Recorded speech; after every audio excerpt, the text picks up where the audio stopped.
Okay. My name is Natalia Virafuentes, and I'm a painter and muralist. You can follow me at Virafuentes_art at Instagram, and my website is nataliavirafuentes.com. Well, yeah. So, I mean, just to start off, if you could tell me a little bit about your art practice, the kinds of things that you like making, and that kind of thing. Okay. Pretty much for my art, I usually, um, I guess I paint like using my subconscious more. Like I try to, it's kind of like a meditation type, where I'll have the canvas out. I don't really think of where it's gonna go or anything, you know. I'm just like, I like this color. This blue looks good. And then I start moving it around the paint, mark making, but it's all just like my subconscious. So it's like cutting out my conscious and just using my subconscious and letting it flow, the energy from within, and letting it produce whatever is within me wants to come out. Yeah, if that makes sense. Yeah. So it's a lot of energy work too, you know. But I just recently found out that it was called automatism. So it's like automatic painting, automatic drawing, automatism. Yeah. Very cool. Yeah. I was just like, oh, I didn't even know there was like a subject to it. You know, I was just like, I just kept trying to explain it to people. It's just like, just paint from within, and people would be confused. And now I have a word for it. Feels like that's so much about like statement writing and talking about work, right? It's like what word do I need to use for you to feel where I'm coming from here, right? Yeah, because sometimes people will get confused when I would just try to explain what I'm trying to do. Like, just I would imagine us as vessels, and something from within us is like trying to transmit or coming out. You know, like my hand would automatically just be moving. I don't even question it. You know, I'm like, if this is what the hand wants to do or my mind wants to do, then so be it. Sooner or later, it'll turn into something.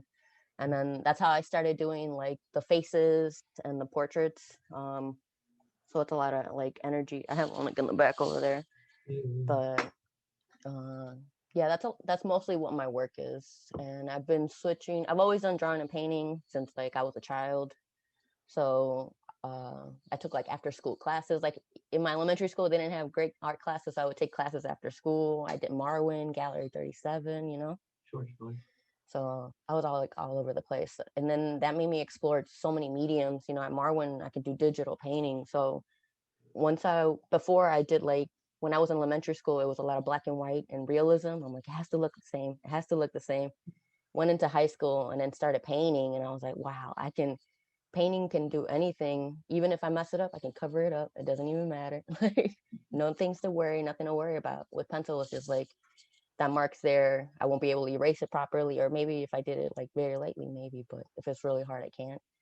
And then going into college is when I started doing more experimental, going 2D, 3D, you know, like whatever I felt good. Yet again, goes back to the automatic like feeling and just going with it, you know, going with the flow. I think that actually is a nice segue to the next piece in terms of art as activism alongside activism, playing an activist role. I think that you talking about automatism as the mode that you make your work, and I find that to be interesting because your work is often public as well. So could you talk to me just a little bit about how you see those worlds sort of intersecting or as one in the same? Yeah.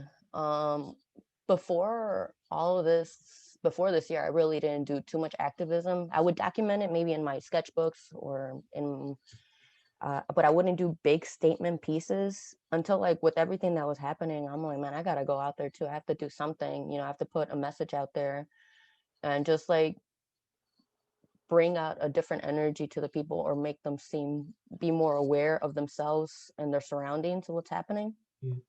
So with the faces that I was doing, originally they were like looking to the side, undirect, you know, not they weren't having the gaze towards the audience. It was always to themselves, looking at beyond. But once the rioting happened and all that stuff with Black Lives Matter, uh, I started like directing the gaze at the viewer. You know, I'm like, look at yourself, look at what's happening, look within yourself. You know, what feels right, and what the pain or every. I just wanted people to really reflect. You know, pause and reflect and have a deeper feeling of what's happening instead of just like walking by and whatever, like, or like posing next to it. I'm like, I wanted them to think more as they're looking at it, like more of a reflection from within.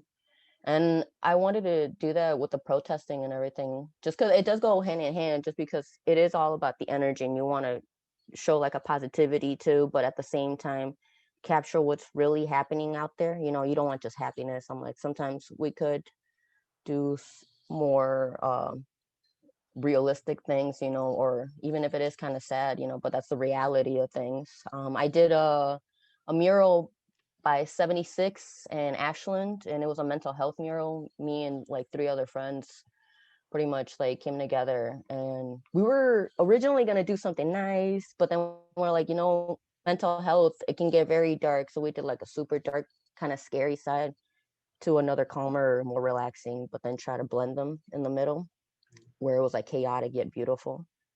But at first we weren't sure how the neighborhood would have reacted to it. I'm like, maybe it's gonna be too intense for them, but we're like, no, but that's it. That's mental health. It's like there's an intensity, and then it's okay. Like you need to know that pain or that anger or whatever.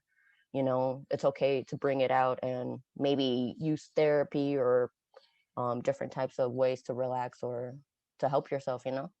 And yeah, the community came out. It was amazing. It was like so cool, and everyone was just like really feeling it, because in the community something happened like a few weeks beforehand, and then that's why we were just like, we need to bring this to the foreground. Yeah.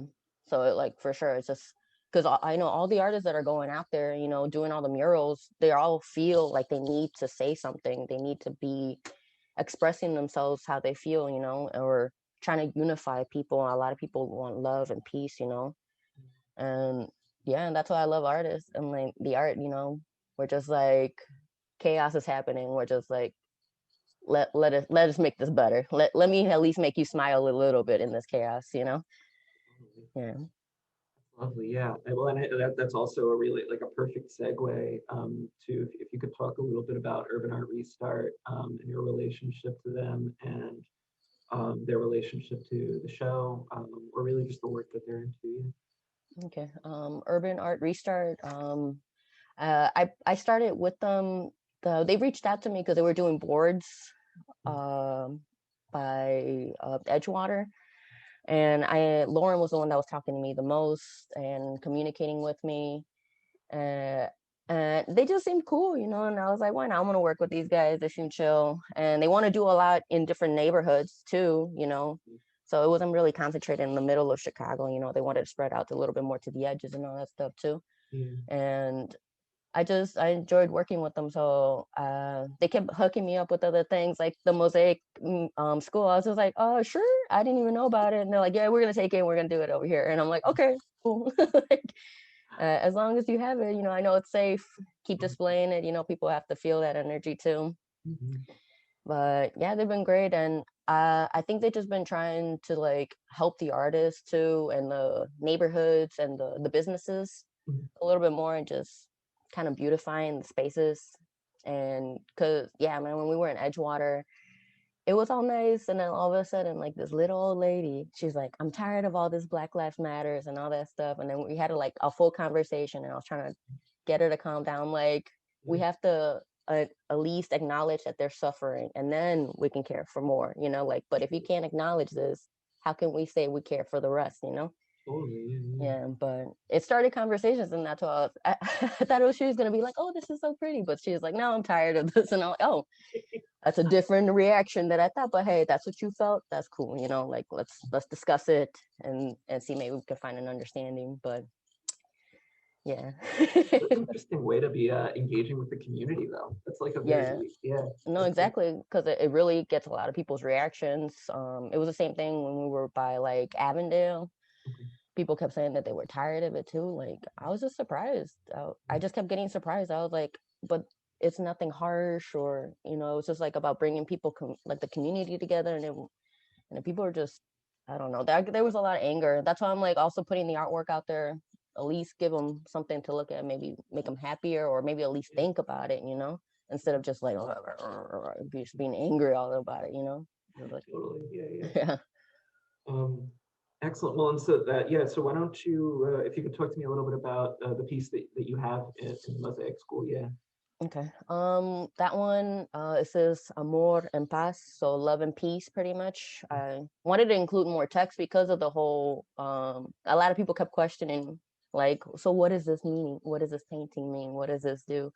And I just kept telling them it's just a lot of about the energy from within, and then reflecting upon yourself, and looking around and being more aware. So then I started adding text so people can just like be more, I guess, say like this is the message I'm trying to talk about. I don't want you maybe to just think it's pretty or anything. I wanted to be something more specific. Mm. And then I've been writing a lot in English, so I was just like, man, I should be writing in Spanish too, or in different languages. Like, why should I just stick to English? So I'm thinking of doing like different versions of it with different languages. Mm. But it's also about putting out that energy and letting people like look and reflect upon it. Totally. Yeah. So I did two pieces for that show. Yeah, man, I pumped them out real quick because they wanted them to cover the buildings really quickly, or the windows, and I only had 2 days. I'm like, okay, day and night. I'm like, I got this. They're gonna look great. The windows are gonna look beautiful, like, and they're gonna be very happy with it. Yeah. Sure. But yeah, I was surprised that I pumped them out. It was like a really big painting for like a big window and everything. But yeah. Oh, and just so you know, as we sort of have this audio in the show, we'll have images of your pieces there, so Okay. that will, yeah. Okay. And So yeah, I then, started. I guess with those, I also did like. Let me see if I can explain what I did. yeah, Um, yeah, I wanted it look like it was glowing more, so I was doing more of a neon color, neon sign, because it was like a storefront too.